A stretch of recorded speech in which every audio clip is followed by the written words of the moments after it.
36వ అధ్యాయము. Ezekiel chapter 36.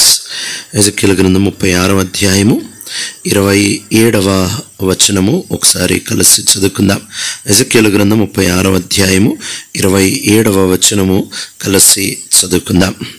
And I will put my spirit in you and move you to follow my decrees and be careful to keep my laws. ప్రభు సహాయ నిమిత్తమై ప్రార్థన చేసుకుందాం. మా ప్రియ పరలోకపు తండ్రి, నమ్మకమైన దేవ, మార్పు లేని దేవ, మారని దేవ, మానవుల మధ్యలో నివసించగోరి మాలాంటి దౌర్భాగ్యులలో నీ యొక్క ఆత్మని పెట్టడానికి, నిలపడానికి ఇష్టపడతా వచ్చినందుకే నీకు వేలాది వందనాలు చెల్లిస్తూ వచ్చినాం దేవా. ఈ యొక్క లేఖనాలని ఆధారము చేసుకొని ఇంతవరకు మాతో మాట్లాడిన మాటలన్నిటి బట్టి నిన్ను కీర్తిస్తూ ఉంటున్నామయ్యా దేవా. ఈ 3 దినముల కూడికలలో ఏలీము సంఘం ప్రార్థించగా నీవు విన్నందుకు నీకు వందనాలు. అనానుకూలతల మధ్యలో విశాలత అనుగ్రహించావు, అనుకూలతల మధ్యలో స్వేచ్ఛను అనుగ్రహించావు, నీకు వందనాలు. వంట పరిచర్యలో ప్రయాసపడతా వచ్చిన అక్కవార్లందరినీ బట్టి నీకు వందనాలు. వడ్డింపులో ప్రయాసపడిన వారు, సరుకులు తీసుకొని వచ్చుట్లో ప్రయాసపడిన వారు, సౌండ్ సిస్టంపై కూర్చున్నవారు దేవా, పాటలు పాడుట్లో సహకరించిన వారు, వాయిద్యాలు వాయిచ్చుటలో సహకరించిన వారు, కుటుంబ ప్రార్థనలు పంచుకున్నట్లో సహకరించిన వారు, మొదటి దినము సియోను నుంచి తీసుకొని వచ్చిన నీ దైవదాసులని బట్టి దేవా, జత పని వారిని బట్టి నీకు వందనాలు. ఈ 2 దినాలు కూడా నీ బిడ్డలతో ఇచ్చిన ఈ సమయం బట్టి నీకు వందనాలు దేవా. దీని కొరకే ఎంతో ప్రయాసతో నీ యొక్క దాసులు విజయ్ భూషణ్ అన్న వారి యొక్క కుటుంబం ప్రార్థించి ప్రయాసపడినందుకై నీకు వందనాలు చెల్లిస్తూ ఉంటున్నాం. ప్రయాసపడ్డానికి నీవు ఇచ్చిన సామర్థ్యమును బట్టి నీకు వందనాలు. రెట్టింపు బహుమానం దయచేయండి. స్థానిక నిదాసులు ప్రభాకరన్ గారిని బట్టి నీకు వందనాలు చెల్లిస్తూ ఉంటున్నాం. వారి కుటుంబం 2 బిడ్డల్ని బట్టి, మాసి అనిల్ని బట్టి నీకు వందనాలు చెల్లిస్తూ ఉంటున్నాం. మెట్టుకి ఇక్కడ సంఘ పరిచర్ని సరిహద్దులు విశాలపరిచి నీ ఆత్మని ఉంచి నీవే నీ యొక్క మహిమగల రాకడ కొరకై ఆయత్తపరుస్తున్నామని వేడుకుంటున్నాం దేవా. ఈ రాత్రికాల సమయంలో నీ లేఖనాలు చెంతకి వస్తుండగా దేవా, నీవే నాతో మాతో మాట్లాడండి. మా సమయాన్ని దీవెనకరంగా ఉంచండి. రేపటి దినం ప్రభుదినం కొరకై ఆయత్తపరచండి. వాతావరణాన్ని స్వాధీనంలో ఉంచుకోండి. పురుగుల బాధ నుంచి కూడా తప్పించండి. యేసుక్రీస్తు ప్రభువు మా రక్షకుని ఘనమైన శ్రేయస్కరమైన నామంలో బ్రతిమలాడి వేడుకుంటున్నాం తండ్రి, ఆమేన్. ఎజెకియలు గ్రంథంలో ప్రభు చెబుతా ఉంటున్న మాట, నా ఆత్మ మీ అందుంచి నా కట్టడలను అనుసరించుని వారిని గాను, నా ఆజ్ఞలను నా విధులను గైకొను వారిగాను నేను మిమ్మల్ని చేసేదను అని అంటున్నాడు. ఈ ప్రాముఖ్యమైన సత్యాన్ని మనం కొత్త నిబంధనలో ఎరగడం చాలా అవసరం. ఎందుకు అనంటే పాత నిబంధనలో ఏమి చెయ్యాలో చెబుతా వచ్చాడు, కానీ చేయడానికి కావలసిన శక్తిని ప్రజలు అనుభవించుకోలేకపోతా వచ్చారు. అయితే కొత్త నిబంధనకు వచ్చేటప్పటికి ప్రేమ కలిగిన దేవుడు కేవలం ఏమి చేయాలో చెప్పడం మాత్రమే కాదు, కానీ ఎలా చేయాలో దానికి కావాల్సిన సామర్థ్యాన్ని కూడా ఆయన ఇస్తూ ఉంటున్నాడు. క్రైస్తవ జీవితంలో ఈ విషయాన్ని బాగా గుర్తుపెట్టుకోవాలి. నీ సామర్థ్యంతో నువ్వు చేసేది ఏమీ లేదు. నీ సామర్థ్యంతో నువ్వు చేస్తే ఓడిపోవడం తప్ప ఏమీ లేదు. దీనికి బైబిల్లో కోకోల ఉదాహరణలు. అద్భుతమైన నాయకుడు మోషే, ఎంతో అద్భుతమైన అనుభవం ఉంటా వచ్చింది. ఇంచుమించు 40 సంవత్సరాలు ప్రభు దగ్గర నడిచి ప్రభు దగ్గర నేర్చుకున్న దైవజనుడు ఒక దినాన్న నేను చేయగలనులే, ఈ మాత్రం చేయలేనా, ఇంతకు ముందు నాకు అనుభవం ఉంది కదా అని చెప్పి ఆ రాయితో మాట్లాడమంటే ఆయన కర్ర తీసుకొని కొడతా వచ్చాడు.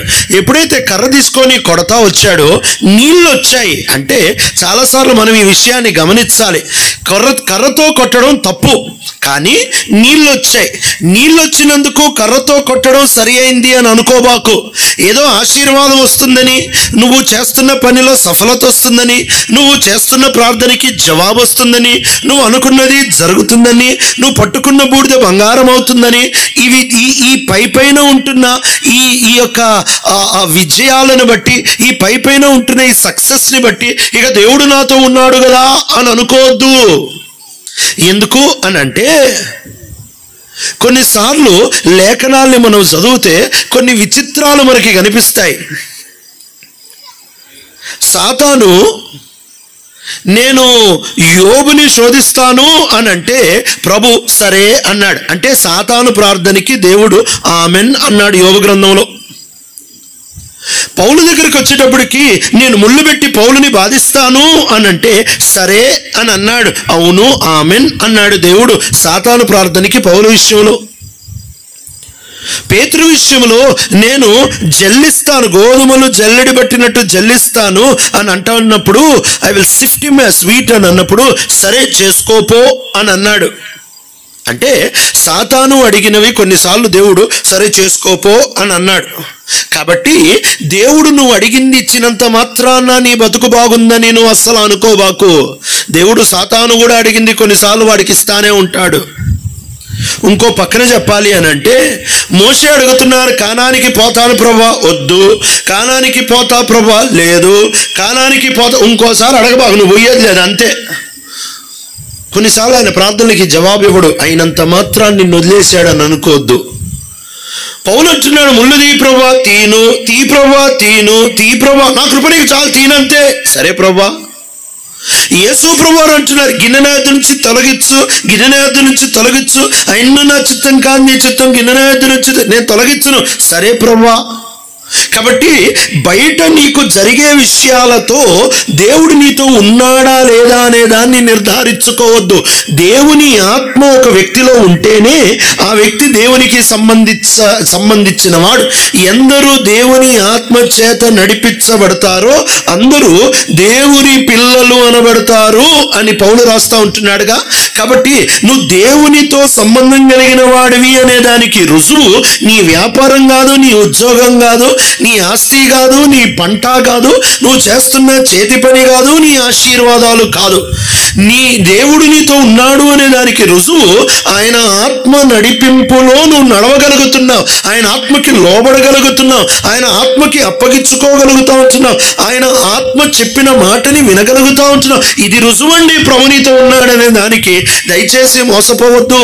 భౌతికమైన ఆశీర్వాదాలే దేవుని ఇచ్చిన ఆశీర్వాదాలు, భౌతికమైన ఆశీర్వాదాలే దేవుడు నాతో ఉన్నాడు అనే దానికి నువ్వు రుజువు అని అనుకుంటే, ఓసారి మత్తయి సువార్త ఆ తర్వాత లూకా సువార్త చదివితే సాతాను చెబుతా ఉంటున్న మాట, ఈ లోకము దాని వైభవము దాని మహిమ నాకు ఇవ్వబడింది, నాకు ఎవడు నచ్చుతాడో వాడికి నేను ఇస్తా. ఇవి రుజువులు కాదు. నన్ను అడిగితే గట్టిగా ఒకడు ప్రభు ఒకడితో ఉన్నాడు అనే దానికి రుజువు ఏంటండి అని నన్ను గనక మీరు అడిగితే నేను చెప్పే 3 మాటలు అంటే లేఖనాల్లో నుంచే. కానీ నా అభిప్రాయంలో సౌండ్ వస్తుంది తమ్ముడు, ఈ సౌండ్ వస్తున్నాను.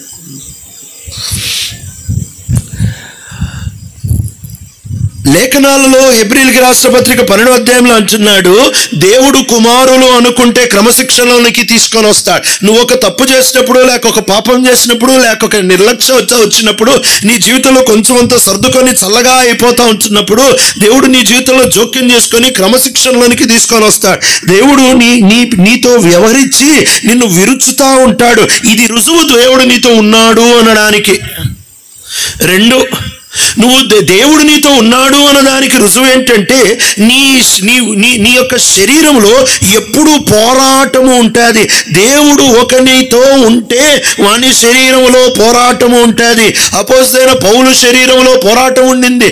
7వ అధ్యాయంలో రాస్తా ఉంటున్నాడు, రోమీయులకు రాసిన పత్రిక 7వ అధ్యాయంలో, నేను ఏదైతే చేయాలనుకుంటున్నానో చేయలేకపోతున్నాను, ఏది చేయకూడదు అనుకుంటున్నానో అదే చేస్తా ఉంటున్నాను, నేను చేయాలనుకుంటున్న దానికి చేయడానికి నా దగ్గర శక్తి లేదు, చేయొద్దనుకున్న కీడు నా చుట్టే ఉన్నది, అయ్యో ఇంత దౌర్భాగ్యమైన శరీరం నుండి నన్ను ఎవడు విడిపించగలడు అని అంటే, శరీరంలో ఒక పోరాటము, పాపముతో ఒక ఎడతెగని పోరాటం ఉంటుంది. ఎప్పటి వరకు ఉంటుంది తెలుసా? ఆ ప్రభుని ముఖాముఖిగా మనం చూసే వరకు, ఆ మధ్యాకాశంలో ప్రభు ప్రత్యక్షమయ్యే నాటి వరకు కూడా నీ శరీరముతో నువ్వు పోరాడుతానే ఉంటావు. ఎప్పుడైతే నేను బాగున్నా అనుకుంటావో అప్పుడు నువ్వు బాగలేవు, ఎప్పుడైతే నేను బాగలేను అనుకుంటావో అప్పుడు నువ్వు బాగున్నావు అని బైబిల్ చెప్తుంది. పౌలు దేవుడికి దూరంగా ఉన్నాడు. దూరంగా ఉండి ఏం చెప్తున్నాడంటే, నేను ఫరిసేయుడిని బాగున్నా, నేను హెబ్రీయుడిని బాగున్నా, నాకు సున్నత అయింది, నేను బాగున్నా, నేను నిష్ట కలిగిన వాడిని, నేను సంఘాన్ని హింసించిన వాడిని, నేను ధర్మశాస్త్రం విషయంలో అనింద్యుడిని అని చెప్పుకుంటున్నాడు. దేవునికి దూరంగా ఉండి బాగున్నాను అని అనుకుంటున్నాడు. అసలు బాగలేని బతుకది.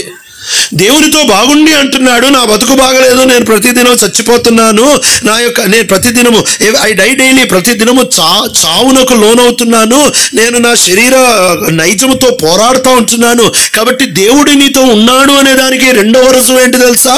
నీ శరీరంలో నువ్వు పాపంతో ఎప్పుడూ పోరాడుతూనే ఉంటావు. ఇది ఆగని వ్యాయామము. This is a never ending exercise in the life of a believer.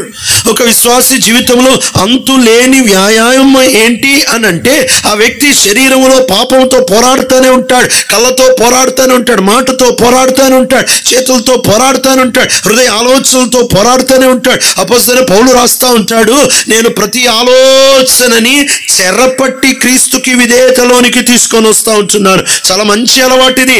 యేసు నీతో ఉన్నాడనే దానికి రుజువులు ఇవే. ఏంటి తెలుసా? నీ ఆలోచనలు విచ్చలవిడిగా తిరగడానికి నువ్వు వదిలిపెట్టవు. ఒక ఆలోచన లోపల ఆరంభము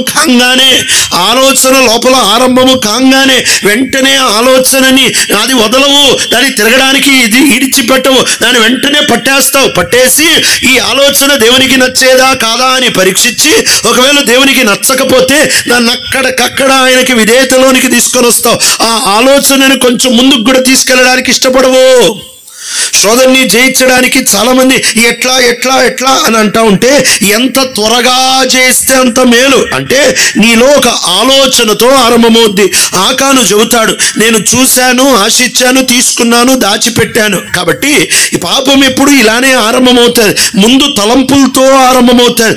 ఎప్పుడైతే ఆ తలంపు లేయర్లో, ఆ తలంపు యొక్క అంతస్తులోనే నువ్వు ఆ తలంపు రావడమే ఆ తలంపు కొరకు ప్రార్థన చేసి, ఆ తలంపు ఆ స్థలం నుంచి బయటకు వచ్చేసి ఆ తలంపుతో పోరాడడం మొదలు పెడతావో, ఇంకొక ఆలోచన దానికి జోడీ చేయకుండా ఆపేస్తావో, ఎప్పుడు గుర్తుపెట్టుకోండి, మొదటి తలంపు ఎంత చెడ్డదైనా పాపము కాదు, అది సైతాను తీసుకొని వచ్చిన శోధన మాత్రమే.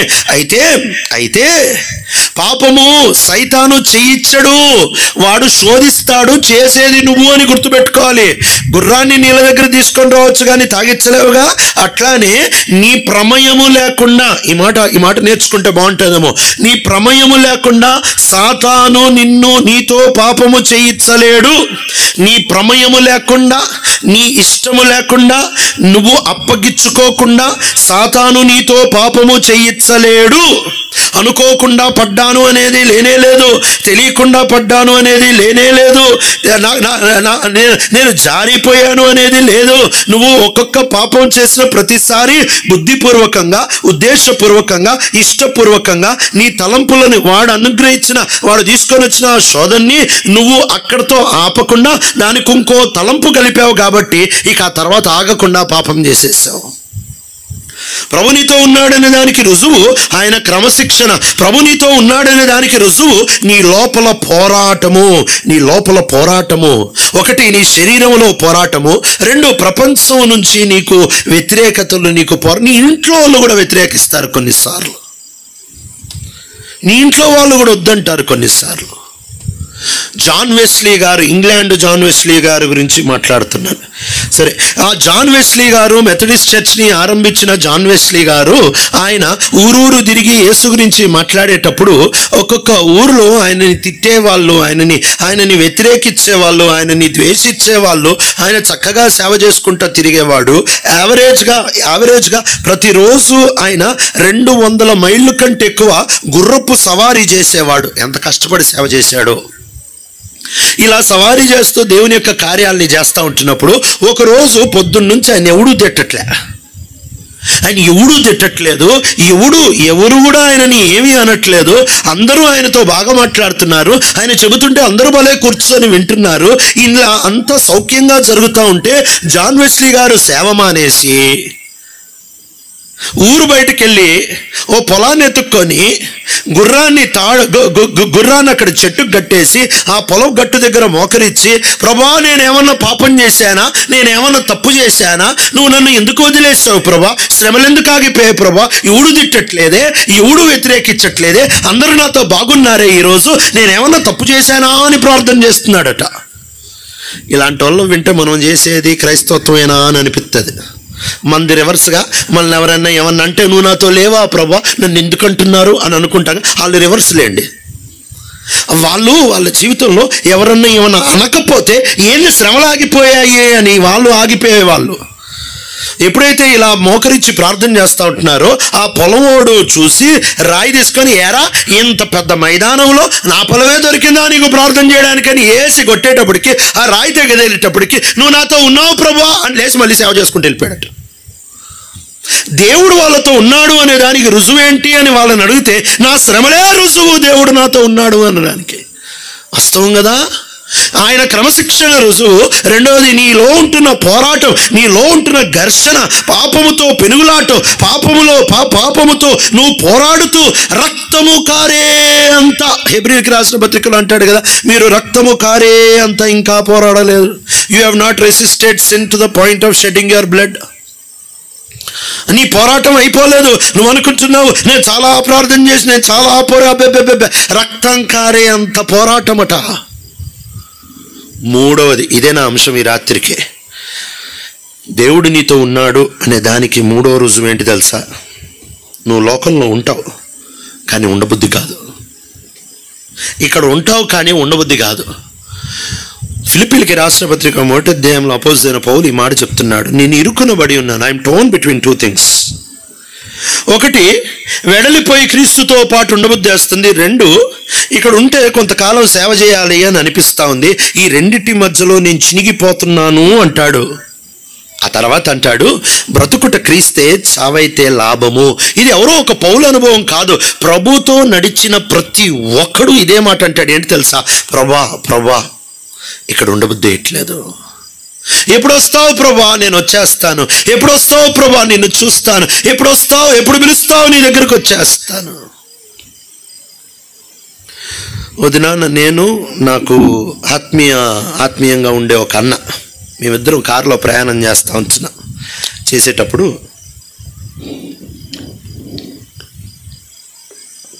ఆయనతో మాట్లాడుతూ నేను అన్నా ఈ మధ్యకాలంలో ఉండబుద్ధి వేయట్లేదన్నా, ఏసై ఎప్పుడు వస్తాడు? వెళ్ళిపోబుద్ధి వేస్తుంది. అసలు ఏముందని ఈ ప్రపంచంలో వెళ్ళిపోబుద్ధి వేస్తాను, ఉండబుద్ధి వేయట్లేదు అని నేను పంచుకుంటుంటే ఆయన అంటున్నాడు, నువ్వు ఇంకా ఆయన రాకడ కోసం ఎదురు చూస్తున్నావా? నాకు అసలు ఉండబుద్ధి టోటల్గా వేయట్లేదు. నేను రోజు రాత్రి పడుకునేటప్పుడు ప్రార్థన చేస్తున్నా. ఏం ప్రార్థన చేస్తున్నా అంటే, ప్రభువా ఈ రాత్రి నన్ను తీసేసుకో ప్రభువా, రేపు పొద్దున్న నేను కళ్ళు తెరవకూడదు, నిన్నే చూసేయాలని ప్రార్థన చేస్తున్నాడు. ఆయన ప్రార్థన చేస్తున్నాడంట. ఆ మాటలు మాట్లాడుకుంటే ఇద్దరికి ఎంత సంతోషం వేసిందో. మనం ఇక్కడ వాళ్ళం కాదు, ఇక్కడ మనకేమీ లేదు. ఏదో అద్దెకు వచ్చాము, కొంతసేపు ఉంటాం, వెళ్ళిపోతాము. పిల్లలు యెహోవా అనుగ్రహించు స్వాస్యము అని మన బైబిల్లో మనం చదువుతాంగా. దాని అర్థం ఏంటో తెలుసా? హెబ్రీ భాషలో వాస్తవంగా దాని అర్థం ఏంటో తెలుసా? దాన్ని అచ్చంగా హెబ్రీ నుంచి తర్జుమా చేస్తే, మరి ఎందుకు మనకు అలా తర్జుమా చేశారో తెలియదు కానీ హెబ్రీ భాషలో అచ్చంగా తర్జుమా చేస్తే బైబిల్ చెప్తా ఉంటున్న మాట ఏంటంటే, పిల్లలు దేవుడు అనుగ్రహించిన బాడుగా. అంటే దేవుడు పిల్లల్ని రెంట్కి ఇచ్చాడు, లీజుకి ఇచ్చాడు. వాళ్ళు నీ వాళ్ళు కాదు, వాడుకొని మళ్ళీ ఆయనకి ఇచ్చేయాలి. ఎక్కడగుతాడు? నీ జీవం కూడా అంతే. ఏది నీది కాదు. మనం గృహ నిర్వాహకులం మాత్రమే. ఏది నీది కాదు. ఆయన మనకి అన్నీ లెక్క చెప్పడానికి ఇచ్చాడు. ఏది నీ సొంతం కాదు. నీ దేహం గురించి అంటాడు, నీ దేహం దేవుని ఆలయం అని గుర్తెరగరా అంటాడు. నీ డబ్బు గురించి ఆయన అంటాడు, దావీదు అంటాడు ఈ మాట, నీ స్వసంపాద్యములో నుండి అని అంటాడు. అంటే నీ దగ్గర ఉంటున్నదంతా ఆయనదే. నీ దగ్గర ఉంటున్న వస్తువులు, నీ దగ్గర ఉంటున్న భూమి గురించి ఆయన కీర్తన 24:1 అంటున్నాడు, భూమియు దాని సర్వసంపూర్ణతయు, లోకంలో దాని నివాసులు యెహోవావే అంటున్నాడు. నీ ఆయుష్ ఆయనదే. ఆయన నరులారా తిరిగి రండి అంటే వెళ్ళిపోవడమే. ఆయన ఆ మాట పిలవనంతసేపు ఆయన మనకిచ్చిన ఆయన మనకి లీజ్ మీద ఇచ్చాడు ఊపిరి. నీ దేహం ఆయనదే, నీ జీవం ఆయనదే. కొలస్సీ 3:4 చెప్తాది, మనకి జీవమయ్యున్న క్రీస్తు. అంటే నీ జీవం కూడా క్రీస్తే, నీది కాదది. ఏది నీది కాదు. ఆయనని ఎంత ఆశపడాలి అని అంటే, యేసుతో నువ్వు నడుస్తూ ఉంటే, యేసుతో నువ్వు నిజంగా బాగుంటే నీకు ఆయన మీద ఎంత ఆశ ఉంటుందంటే, కీర్తనాకారుడితో కలిసి నువ్వు కూడా కీర్తన 73:25 చెబుతావు, ఆకాశమందు నీవు తప్ప నాకెవరున్నారు అయ్యా, నీవు నాకుండగా లోకంలోంది ఏది నాకు అక్కరలేదు.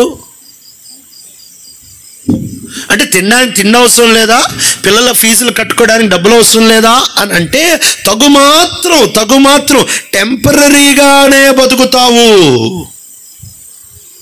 నీ నేత్రములు అటువైపు ఉంటాయి, నీ దృష్టి అటువైపు ఉంటుంది, నీ గమనం అటువైపు ఉంటుంది, నీ ఆప్యాయత అటువైపు ఉంటుంది, నీ మనస్సు అటువైపు ఉంటుంది, నీ ఇష్టం అటువైపు ఉంటుంది, నీ భవిష్యత్తు అటువైపు ఉంటుంది. ఇక్కడ ఏముండదు, అంతా అటే అటే అటే. ఇద్దరు మిషనరీలు ఇంగ్లాండ్ దేశం నుంచి విదేశాలకు వెళ్ళారు ప్రభు యొక్క పని చేయడానికి. 4 దశాబ్దాలు ఆ విదేశాల్లో ఉండిపోతా వచ్చారు. ఒంటరితనం గుండా వెళ్ళారు. పలకరించేవాడు ఎవడు లేడు, పట్టించుకునేవాడెవడు లేడు. పేదరికం గుండా వెళ్ళారు, రోగాల గుండా వెళ్ళారు, నిందల గుండా వెళ్ళారు, తృణీకారం గుండా వెళ్ళారు, అర్థం కాని అయోమయ పరిస్థితుల గుండా వెళ్ళారు, చాలా రిస్క్, చాలా ప్రమాదాల గుండా వెళ్ళారు. 40 సంవత్సరాలు సేవ చేసిన తర్వాత వాళ్ళు తిరిగి వాళ్ళ దేశానికి, ఇంగ్లాండ్ దేశానికి ఓడెక్కి వచ్చేస్తున్నారు. ఇంగ్లాండ్ దేశానికి ఓడెక్కి వచ్చేటప్పుడు ఆ ఓడ ఎత్తుబాగాన్న వెళ్ళి దరి కనిపిస్తూ ఉంటుండగా, ఇంగ్లాండ్ దేశపు దరి కనిపిస్తూ ఉంటుండగా ఇద్దరు చేతుల్లో చేతులు పెట్టుకున్నారు. భార్యాభర్తలు వ్రేళ్ల మధ్యలో వ్రేళ్లు పెట్టుకొని ఇద్దరు కళ్ళల్లో నీళ్లు రాలిపోతున్నాయి. ఎందుకు అనంటే, ఆ ఒడ్డున చూస్తే చాలా మంది గుంపులు వచ్చి నిలబడ్డారు. ఒక పెద్ద బ్యానర్ పట్టుకొని ఉన్నారు. ఆ బ్యానర్ ఏం పట్టుకొని ఉన్నారు అనంటే, congratulations for your foreign expedition. మీరు విదేశాల్లో చేసిన అద్భుతమైన పని కొరకై మీకు అభినందనలు అని పెద్ద బ్యానర్ పట్టుకున్నారు. ఇది చూసినప్పుడు ఈ భార్యాభర్తలు ఆనంద బాష్పాలు రాల్స్తూ ఉంటున్నారు. 40 సంవత్సరాలు మన పరిచర్యకి గుర్తింపు లేదనుకున్నామే, 40 సంవత్సరాలు మనల్ని ఎవరు పట్టించుకోలేదు అనుకున్నామే, 40 సంవత్సరాలు ఎవరు చూడలేదు, ఒంటరోళం అనుకున్నామే. అబ్బో, మన దేశానికి వస్తే చూడంత మంది వచ్చేసారు. దేవుడు అన్యాయస్తుడు కాదు కదా, మనల్ని మన దేశంలో గుర్తుపడతా ఉంటున్నారు. ఇద్దరు ఆనంద బాష్పాలు రాల్చుకుంటా ఉంటున్నారు. వాడు ఆగిన తర్వాత సామగ్రంతో సర్దుకొని ఇక నిదానిచ్చి బయటకు వచ్చారు.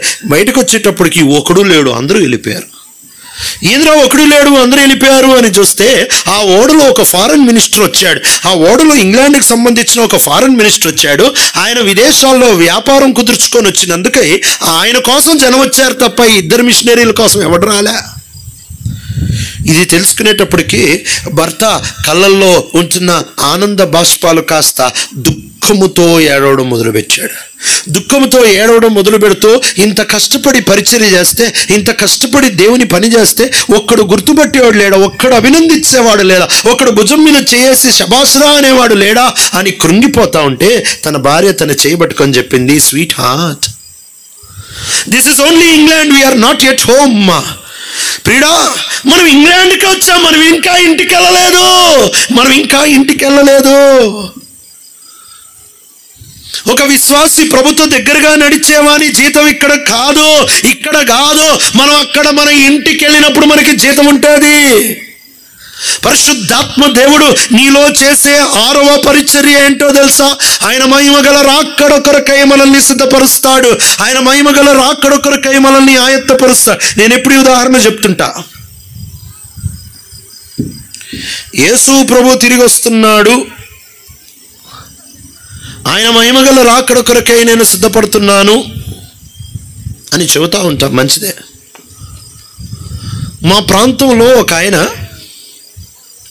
ఓ రోజు ఇంటికి వచ్చి తన భార్యను తీసుకొని కారు ఎక్కువ ఇద్దరం ఒక ఊరు వెళ్దాం, ఆ ఊరిలో పొలాలు ఖాళీగా ఉన్నాయి, పొలాలు కొందాం అని చెప్పి కారులో ఎక్కించుకొని తీసుకెళ్ళాడు.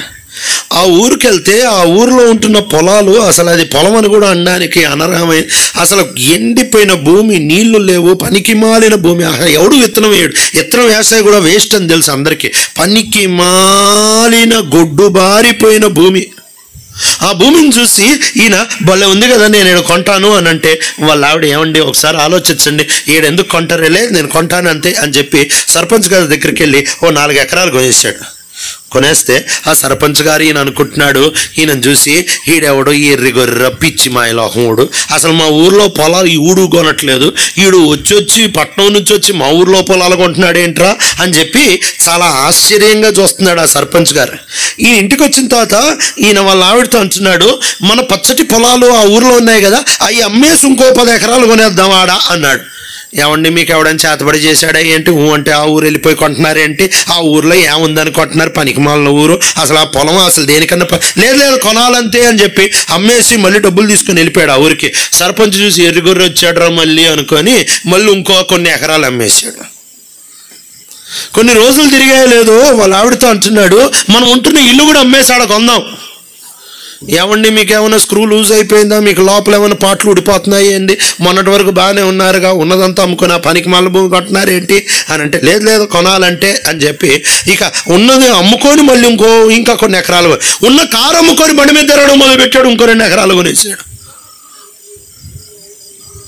ఆ ఊరోళ్ళందరూ ఆయనను చూడంగానే ఒక ఎర్రి గొర్రె వస్తుందిరా అని అనుకునేవాళ్ళు. వాళ్ళ ఆవిడేమో మెంట్లోడైపోయాడు మా ఆయన అని అనుకుంటా ఉన్నారు.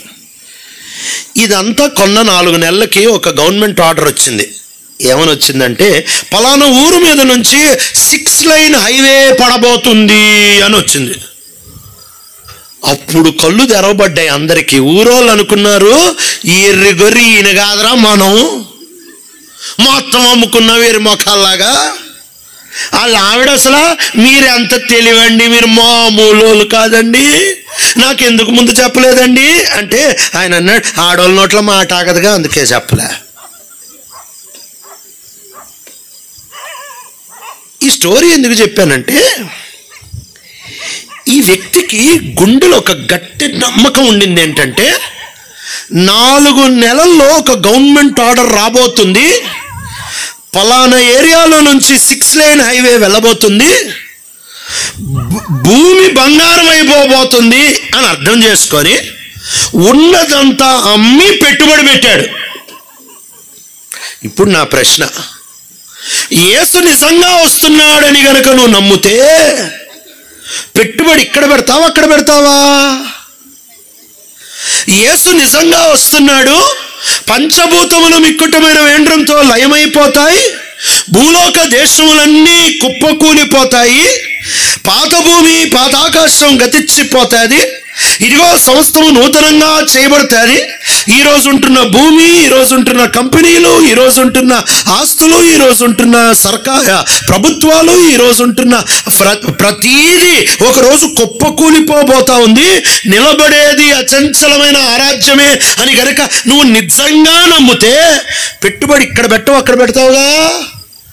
నీ పెట్టుబడే మాట్లాడుతుంది నీ విశ్వాసం ఏంటో. ఏడ మాత్రమే పెట్టుబడి పెట్టి ఆడ ఏమీ పెట్టకపోతే నువ్వు చెప్పేది పెద్ద అబద్ధం. యేసయ్య వస్తున్నాడు, యేసయ్య వస్తున్నాడు, యేసయ్య వస్తున్నాడు, యేసయ్య వస్తున్నాడు, ఇది ఒట్టి పాటే. కానీ ఇది నువ్వు నమ్మితే దాని ప్రూఫ్ నువ్వు పెట్టుబడి పెడతావు, లేక ఇక్కడ నువ్వు పోగొట్టుకుంటావు. నీ ఆస్తిని పోగొట్టుకొని ప్రభు పరిచర్యలో పెట్టేస్తావు. నీ టైంని వినోదాలకి, పనికిమాలిన విషయాలకి, అంటే ఎంజాయ్ చేయొద్దు అని చెప్పట్లేదు, తగుమాత్రం బ్యాలెన్స్, మిగిలింది తీసుకొని నీ సమయం దేవుని పనికి. నీ జ్ఞానం దేవుని పనికి, నీ వస్తువులు దేవుని పనికి, నీ ఇల్లు దేవుని పనికి, నీ దగ్గర ఉంటున్నదంతా. అయ్యో ఆ రాజ్యం వచ్చేస్తుంది, గవర్నమెంట్ ఆర్డర్ వచ్చేస్తుంది, 4 నెలల లోపలే కొనేయాలి అని అర్థమై కొనేశాడే. యేసయ్య వస్తున్నాడు, ఏం పెట్టావు అటువైపు అని.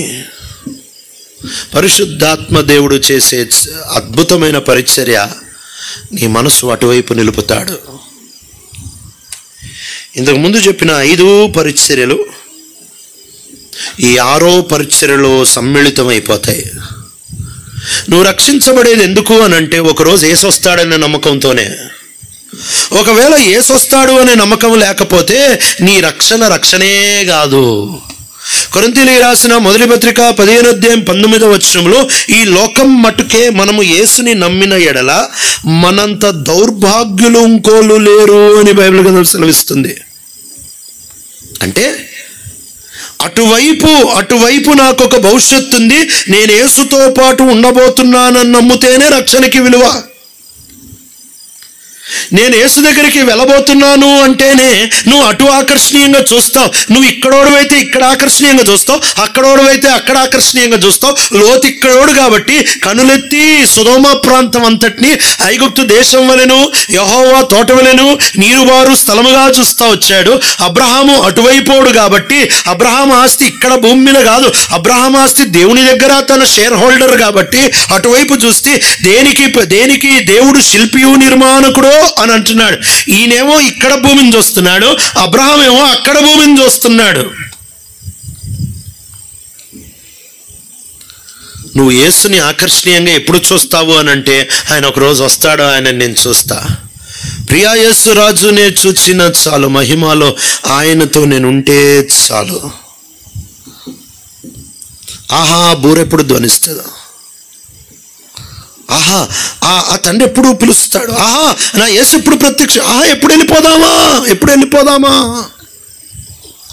డిఎల్ మూడీ గారు చనిపోయే సమయాలలో అనారోగ్యతతో పడకబట్టినప్పుడు ఒకరోజు తన కుమారుడు వచ్చి, daddy don't worry, I'm praying for you, daddy బాధపడొద్దు డాడీ, నేను నీ కోసం ప్రార్థన చేస్తున్నాను, నీ ఆరోగ్యం కుదురు పడుతుంది అని అన్నాడంట డిఎల్ మూడీతో. అప్పుడు డిఎల్ మూడీ గారు అన్నమాట, డిఎల్ మూడీ చార్ల్స్ పర్జన్ నాకు కరెక్ట్ గుర్తులేదు, మెట్టుకి వీళ్ళిద్దరు లోకల్. అప్పుడు ఆయన వాళ్ళ కొడుకుని చూసి అన్నాడంట, నా కొరకు ప్రార్థన చేయొద్దు. ఎందుకు అని అంటే, నేను బ్రేక్ఫాస్ట్ నీతో తింటున్నా, లంచ్ నా ప్రభుతో చేస్తాను. Today is not the day of my death, it is the day of my coronation. ఈరోజు నా మరణదినం కాదు, ఈరోజు నేను చేసిన పరిచర్య, ఈరోజు నేను పడ్డ ప్రయాస, ఈరోజు నేను చేసిన ప్రయాణాలు, ఈరోజు నేను మాట్లాడిన మాటలు, ఈరోజు నేను రాసిన పుస్తకాలు, ఈరోజు నేను గొంతు చించుకొని వేసిన కేకలన్నిటికీ నాకు జీతం ఇచ్చే పట్టాభిషేకం చేసే రోజు ఈరోజు. నీ బహుమానం అటు అని గ్రహిస్తే పరిగెత్తవా? జీవితాంతము పత్రికలలో పౌలు నడక నడక నడక నడక నడక అనే రాశాడు, నడవడం గురించే రాశాడు. కానీ మరణం దగ్గరికి వచ్చేటప్పటికి ఏమంటున్నాడో తెలుసా? నా పరుగు పందాన్ని తడముట్టించాను అంటాడు. అంటే పరుగు ఇక ఆగట్లే, పరుగుడుతున్నాడు. ఏందంటే నా ప్రభు ఉన్నాడట. పరిశుద్ధాత్మ దేవుడు నిన్ను రక్షణలోనికి తీసుకొని వస్తాడు. ఏ విశ్వాసంతో అంటే, ఓ రోజు ప్రభు దగ్గరికి వెళ్తా.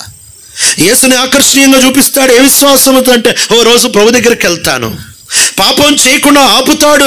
ఎందుకు పాపం చేయకుండా ఆపుతాడు అని అంటే, శరీరము మీద మనస్సు కలిగిన వాడు పాపమునకు అమ్ముడు పోయి మరణానికి అంటాడు. అయితే ఆత్మ మీద మనస్సు కలిగిన వాడు జీవము సమాధానముతో నీతిగా బతుకుతాడు. ఈ శరీర అవ్యాలను ఒకప్పుడు దుర్నీతి సాధనాలుగా వాడావు, కానీ ఇప్పుడు యేసు దగ్గరికి వెళ్తున్నావు కాబట్టి ఈ అవ్యాలను ఆయన కొరకు ఉపయోగించాలి. ఈ కళ్ళతో పనికి మాలినవి చూసి, ఈ కళ్ళు ఆయన వచ్చినప్పుడు ఆయనను చూడలేవని, ఈ చేతులతో పనికి మాలిన పనులు చేసి యేసయ్య వచ్చినప్పుడు ఈ చేతులతో ఆయనని ముట్టలేవని, పనికి మాలిన విధానములో ఈ కాళ్ళు ప్రయాణం చేసి యేసు వచ్చినప్పుడు ఆయనని అందుకోలేవని, ఈ శరీరమును పదిలముగా ఆయన కొరకు మాత్రమే, ఆయన కొరకు గర్భగుడిగా నీ దేహమును కాపాడుకుంటే ఇది చూపిస్తుందండి యేసయ్య వస్తున్నాడని నీకు నమ్మకం ఉందని. నీ పాట కాదు, నీ మాట కాదు, నువ్వు ఎంత పోగొట్టుకుంటున్నావు, ఎంత త్యాగం చేస్తున్నావు, ఎంత తెగిస్తున్నావు నీ ప్రభు కొరకు, ఎంత రిస్కులో పడుతున్నావు నీ ప్రభు కొరకు.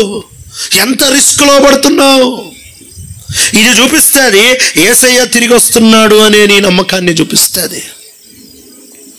పరిశుద్ధాత్మ దేవుడు నిన్ను సేవలోనికి నడిపిస్తాడు, నిన్ను ఆయన పరిచర్యలోనికి నడిపిస్తాడు. ఎందుకు పరిచర్యలోనికి నడిపిస్తాడు?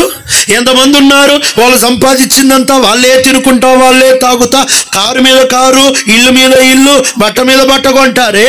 మరి ఇక కొందరున్నారు వాళ్ళ డబ్బులతో దేవుని పరిచర్య చేస్తూ ఉంటున్నారు. మెంటలోలా పిచ్చోళ్ళ కాదు, ఎర్రిగొర్రెల్లాకి ఇక్కడ వాళ్ళు కనిపిస్తారు. కానీ తెలివైన వాళ్ళు వీళ్ళు దేవుని పనికి ఎందుకు ఖర్చు పెడతా ఉంటున్నారు తెలుసా?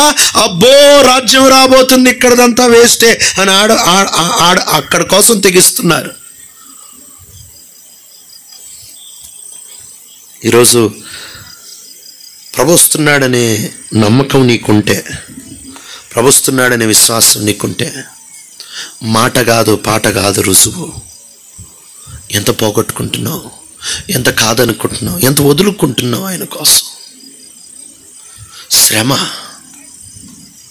శ్రమలు పొందేటప్పుడు ఎందుకు శ్రమలు పొందుతున్నారంటే, పేతురు యేసుని అడుగుతూ ఉంటున్నాడు, అయ్యా ఆ ధనవంతుడైన యవనస్తుడైన అధికారి అయితే నువ్వు అడిగింది చేయకుండా వెళ్ళిపోతా వచ్చాడు, మేమైతే పొలాలను వదులుకున్నాం, మేమైతే అమ్మా నాన్న వదులుకున్నాం, మేమైతే అన్నీ వదులుకున్నాం, మరి మా సంగతి ఏంటి అని అంటే, ఎవడైనను దేవుని కొరకై, ఎవడైనను దేవుని రాజ్యము కొరకై తనకుంటున్న పొలాలనైనను, ఇళ్ళనైనను, కుటుంబాలనైనను, హక్కులనైనను, ఉద్యోగాలనైనా దేన్నన్నా ప్రభు కొరకు వదులుకుంటే ఇక్కడ అక్కడ 100 రెట్లు నిత్య జీవం కూడా దొరుకుతుంది. అన్యాయస్తుడు కాదు, గ్లాసుడు చల్లనీళ్ళు ఇస్తేనే గుర్తుపెట్టుకుంటాడట.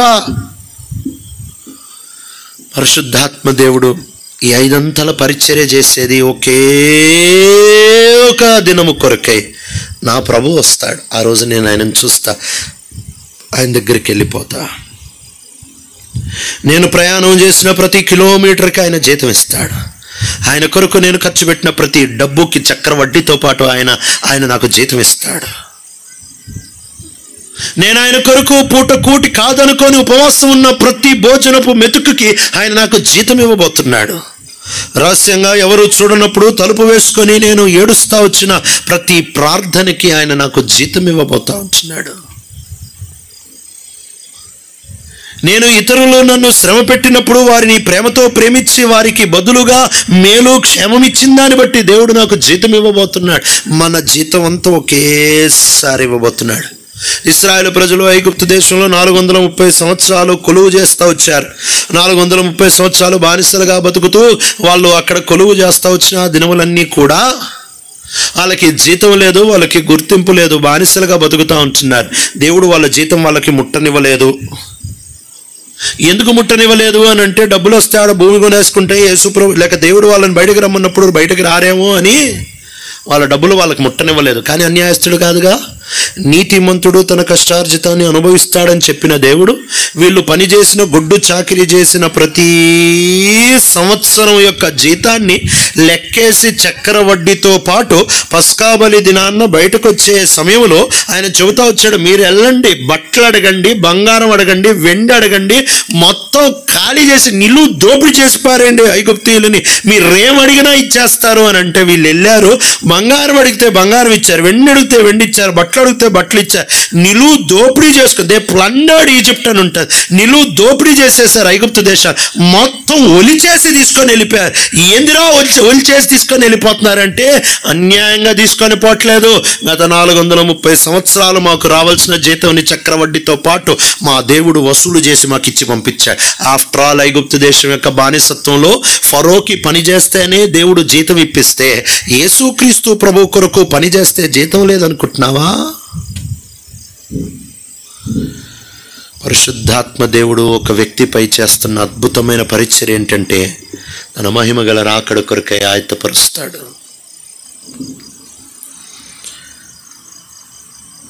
ఆ రోజు నిన్ను నన్ను ప్రభు మధ్యాకాశంలో ప్రత్యక్షమైనప్పుడు తీసుకొని వెళ్ళేది ఎవరు అనుకుంటున్నావు? పరిశుద్ధాత్మ దేవుడే. పరిశుద్ధాత్మ దేవుడు ఆ రోజు ఒక విచిత్రమైన మానవాతీతమైన కార్యం చేస్తాడు. అలాంటి కార్యం అసలు సృష్టిలోనే ఈనాటి వరకు ఎక్కడా జరగలేదు. అలాంటి కార్యం చేస్తాడు. ఏం చేస్తాడు తెలుసా? ఈ మృత్యమైన శరీరమును మాట చదువుదాం. కొరింథీయులకి రాసిన మొదటి పత్రిక 15వ అధ్యాయానికి వద్దాం. కొరింథీయులకి రాసిన మొదటి పత్రిక 15వ అధ్యాయం 42, 43, 44 వచనాలు దయచేసి ఎవరైనా చదవగలరా? మృతుల పునరుద్ధానమును అలాగే శరీరము క్షయమైనదిగా విత్తబడి అక్షయమైనదిగా లేపబడును, ఘనహీనమైనదిగా విత్తబడి మహిమగలదిగా లేపబడును, బలహీనమైనదిగా విత్తబడి బలమైనదిగా లేపబడును. ప్రకృతి, ఈ మాటకు బాగా గమనించండి, ప్రకృతి సంబంధమైన శరీరముగా విత్తబడి ఆత్మ సంబంధము శరీరముగా లేపబడును. అంటే ఆ రోజు జరిగేది ఏంటో తెలుసా? ఆ రోజు జరిగేది ఏంటో తెలుసా? ఈ చేతులు, ఇదే నోరు, ఇదే కాళ్ళు, ఇదే దేహము మహిమా దేహంగా మార్చేస్తాడు. ఆత్మ కలిగి ఉండడం వేరు, ఆత్మ మసుడవడం వేరుగా. ఆ రోజు ఇప్పుడు ఆత్మ కలిగి జీవిస్తే, ఆత్మ కలిగి రక్షించబడి, ఆత్మ కలిగి యేసుని అపేక్షిస్తూ, ఆత్మ కలిగి పరిశుద్ధత కాపాడుకుంటూ, ఆత్మ కలిగి ఆయన కొరకు ప్రయాసపడుతూ, ఆత్మ కలిగి ఆయన కొరకు శ్రమపడుతూ ఉంటే ఒక రోజు రాబోతుంది. ఆహా, ఆ రోజు అంత అద్భుతమైన రోజు అని అంటే, క్షయమైనదిగా విత్తబడి అక్షయమైనదిగా లేపబడును. ఈ చేతిని పాతి పెట్టేస్తే, ఈ చేతిని పురుగులు తిని మహా అంటే సంవత్సరం తిరిగే లోపల ఆచూకీ లేకుండా వెళ్ళిపోతుంది కదా. ఆ రోజు ఏం జరుగుతుంది అనుకుంటున్నావు? యేసు ప్రత్యక్షమైనప్పుడు ఆయన కొరకు నమ్మకంగా బతికిన భక్తుల దేహములను పురుగులు తినేస్తుండొచ్చు, మంటతో కాల్చేస్తుండొచ్చు, సముద్రాల్లో పాతి పెట్టేస్తుండొచ్చు, ఏళ్ళు, సంవత్సరాలు, దశాబ్దాలు, శతాబ్దాలు తిరిగిపోయి ఉండొచ్చు. వాళ్ళ దేహాలు మన్నుకు మన్నైపోయి అసలు దుమ్మైపోయి ఉంటుంది. కానీ పరిశుద్ధాత్మ దేవుడు యేసు ప్రత్యక్షమైన ఆ రోజు చేసే పని ఏంటి తెలుసా? ఆ దుమ్ములో నుంచి మానవాతీతమైన అద్భుతం, సృష్టిలోనే అతి పెద్ద అద్భుతం ఆ రోజు జరగబోతుంది. ఆ రోజు ఆ దుమ్ములో దుమ్ముగా కలిసిపోయిన వాడిని దుమ్ములో నుంచి తీసి మళ్ళీ మానవ ఆకారంలోనికి తీసుకొని వచ్చి మహిమాదేహముగా లేపి తన ప్రభుతో ఒకటిగా చేసేస్తాడు. బ్రతికున్న మనము ఈ దేహం ఇక ఉండదు, ఇక నీ శరీరము ఉండదు. నీ శరీరం అమర్త్యత కలిగిన శరీరముగా, ఆత్మీయ శరీరముగా మారిపోతుంది. ఆ రోజు సాల్వేషన్ విల్ బి కంప్లీట్. ఆ రోజు రక్షణ పూర్తయిపోతుంది. ఎలాంటి చక్కటి రక్షణ పూర్తయిపోతుంది అని అంటే, ఆ రోజు ఆత్మీయమైన శరీరంతో తిరిగి లేస్తావు కాబట్టి ఇక నీకు శోధన ఉండదు. ఇక నువ్వు పాపము చెయ్యవు కాదు, చెయ్యలేవు. నువ్వు పాపం చెయ్యబుద్ధి కాదు, నీలో పాపం చేసే సామర్థ్యాన్ని పోగొట్టుకుంటావు. You will become incapable and important to sin. నువ్వు పాపము చేయకుండా ఉండడం కాదు, నువ్వు పాపం చేయలేని స్థితికి వస్తున్నావు. ఆ దినము దూరం లేదు. ఈరోజు కొన్ని రోజులే పోరాడుతూ ఉండు. ప్రాణం పోయే వరకు పోరాడుతూ ఉండు, ప్రభు వచ్చే వరకు పోరాడుతుండు. ఈ పోరాటం ఎక్కువ కాలం ఉండేది కాదు. ఈ పోరాటం చాలా చిన్న పోరాటం. ఓ రోజు ఆయన వస్తున్నాడు, త్వరగా వస్తున్నాడు. యేసు వచ్చినప్పుడు నీ పోరాటం అంతమైపోద్ది. ఆ దినము ఆయన వస్తున్నాడనే దానికి ముగ్గురు మూలుగుతున్నారట. రోమిలికి రాసిన పత్రిక 8వ అధ్యాయంలో ముగ్గురు ఎవరో చూసి ముగిచ్చేసుకుందాం. రోమిలికి రాసిన పత్రిక 8వ అధ్యాయానికి వస్తున్నాం. పరిశుద్ధాత్మ దేవుని పరిచర్య గురించి రాయబడిన అధ్యాయం అని చెప్పాంగా. ఈ అధ్యాయంలో ముగ్గురు ఏడుస్తూ ఉంటున్నారు ఆ దినము కొరకై. మొదటిది ఎవరు మూలుగుతూ ఉంటున్నారు? 22వ వచనము. రోమిలికి రాసిన పత్రిక 8వ అధ్యాయం 22వ వచనం చదువుతారా? సృష్టి యావత్తు ఏకగ్రీవముగా మూలుగుచు ప్రసవ వేదన పడుచున్నదని ఎరుగుదుము. 21 కూడా చదువుతారా? లేక 19 చదువునమ్మా. అమ్మమ్మ, దేవుని ఒక్కరు చదవండి తల్లి. అంటే మీరు కరెక్ట్గా చదువుతున్నారు, నాకు 2 చెవులు ఉన్నాయిగా, అందుకని. దేవుని కుమారుల ప్రత్యక్షత కొరకు సృష్టి మిగుల ఆసక్తితో తేరి చూచును. సృష్టి తేరి చూస్తుంది. ఈ భూమి, ఆకాశం, నింగి, నేల, మంట, నీరు, గాలి తేరి చూస్తుంది. ఏంటి తెలుసా? అబ్బాబ్బాబ్బాబ్బా, ఈ దేవుని ప్రజలు ఎప్పుడు ప్రత్యక్షం అవుతారబ్బా, ఈ దేవుని బిడ్డల్ని నేను ఎప్పుడెప్పుడు చూపించగలను ప్రపంచానికి. ఒరే మీరు వట్టి ప్రపంచం రా, మీరు పిచ్చి వ్యాపారం రా, మీది పిచ్చి కంపెనీలు రా, పిచ్చి ఎంఎన్సీలు రా, అసలు దేవుని పిల్లలు ప్రత్యక్షం ఎప్పుడు అవుతారా అని సృష్టి మూలుగుతుందంట. రెండోది ఎవరు మూలుగుతున్నారు? 23వ వచనం చదువుతారా? అంతేకాదు మనము కూడా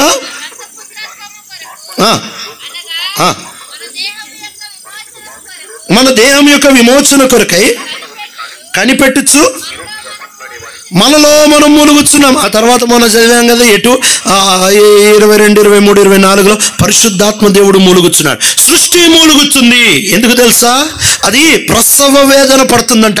ఎందుకు అనంటే దేవుని బిడ్డల్ని చూపిద్దామని,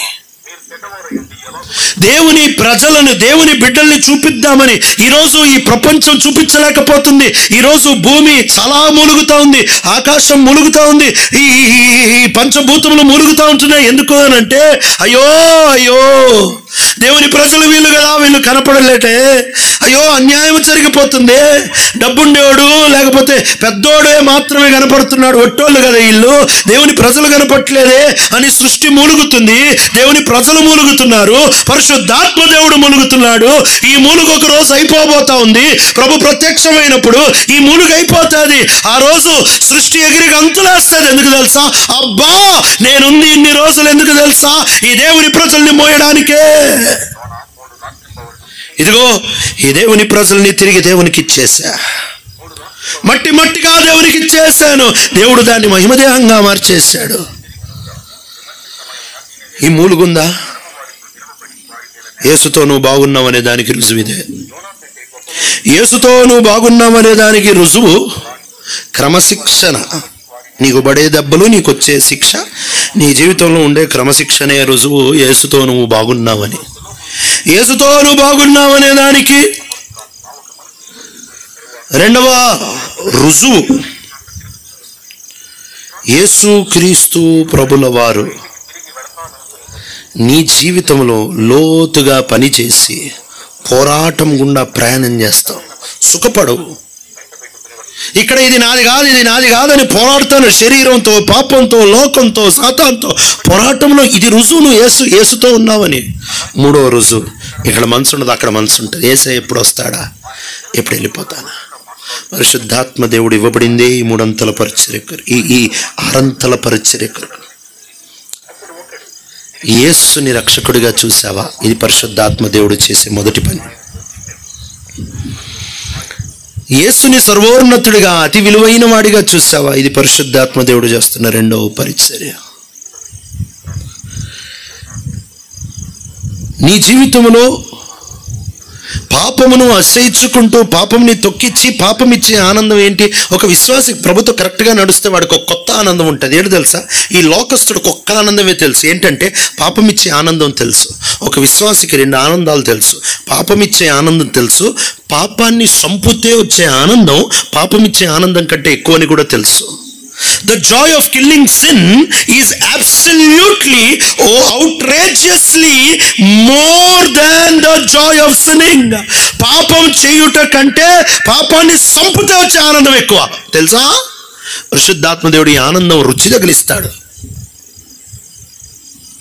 ఆయన కొరకు పనిచేసే వాడిగా పరిశుద్ధాత్మ దేవుడు మనల్ని తయారు చేస్తాడు. ఆయన కొరకు శ్రమపడే వాడిగా పరిశుద్ధాత్మ దేవుడు మనల్ని తయారు చేస్తాడు. చివరిగా ఆయన కొరకు ఎదురు చూసేవాడిగా పరిశుద్ధాత్మ దేవుడు మనల్ని తయారు చేస్తాడు. మీ అందు నా ఆత్మని ఉంచి ప్రార్థన చేసుకుందాం. కళ్ళు మూసుకుందాం. ఒకసారి మన జీవితాల్ని ఈ 6 అంతల పరిచర్యలో ఒకసారి పరీక్ష చేసుకుందాం. ఈ 6 అంతల పరిచర్య వెలుగులో ఒకసారి పరీక్ష చేసుకుంటావా? యేసుని ఎలా చూస్తున్నావు? యేసుని ఎలా చూస్తున్నావు? యేసు వస్తున్నాడు అనే నమ్మకం ఉందా? ఉంది అని అనొద్దు. పెట్టుబడితో మాట్లాడు. ఏం పెట్టావు, ఏం పెట్టావు, ఏం పోగొట్టుకున్నావు, ఏం కాదనుకున్నావు, ఏం వదులుకున్నావు, ఏం త్యాగం చేసావు, ఏమి ఆయన కొరకు బలిగా అర్పించేసావు, ఏమి కాదనుకున్నావు. అది అది అది మాట అండి. యేసు వస్తున్నాడని నాకు నమ్మకం ఉందని చెప్పడానికి.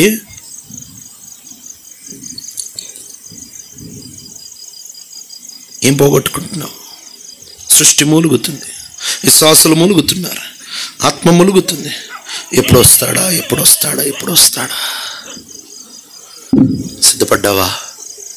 ఆయన ఆత్మ నీకు అందుబాటులో ఉంటుండగా నీ జీవితానికి ఆయన చేతికి అప్పగించుకొని, ఇక నీ కోసమే బతుకుతాను ప్రభా, ఉన్నదంతా నీ కోసం పోగొట్టేసుకుంటాను, ఎంత ఉంటే అంత ఒలిచేసి వ్యాపారం చేస్తాను ప్రభా, డబ్బులు ఎక్కువ సంపాదిస్తా, నీకు ఇచ్చేయడానికే సంపాదిస్తా. చదువు భలే చదువుకుంటాను ప్రభా, జ్ఞానం సంపాదిస్తా, జ్ఞానాన్ని తీసి నీకు వాడేయడానికే సంపాదిస్తా. శక్తితో ప్రయాణం చేస్తా ప్రభా, నీకోసమే ప్రయాణం చేస్తా. గొంతు చించి కేకలేస్తా ప్రభా, యేసు కోసం కేకలేస్తా. ఆరోగ్యం, శక్తి సమస్తం నీ కొరకు వాడేస్తా ప్రభా. అప్పగించుకుంటా. ఈరోజన్నా నీ జీవితాన్ని ఆయన చేతిలో పెట్టుకుంటే ధన్యుడివే, ధన్యురాలివే. ఆయన వచ్చినప్పుడు బలా నమ్మకమైన మంచి దాసుడా అనే మాట వింటావు. ప్రార్థన చేస్తాం.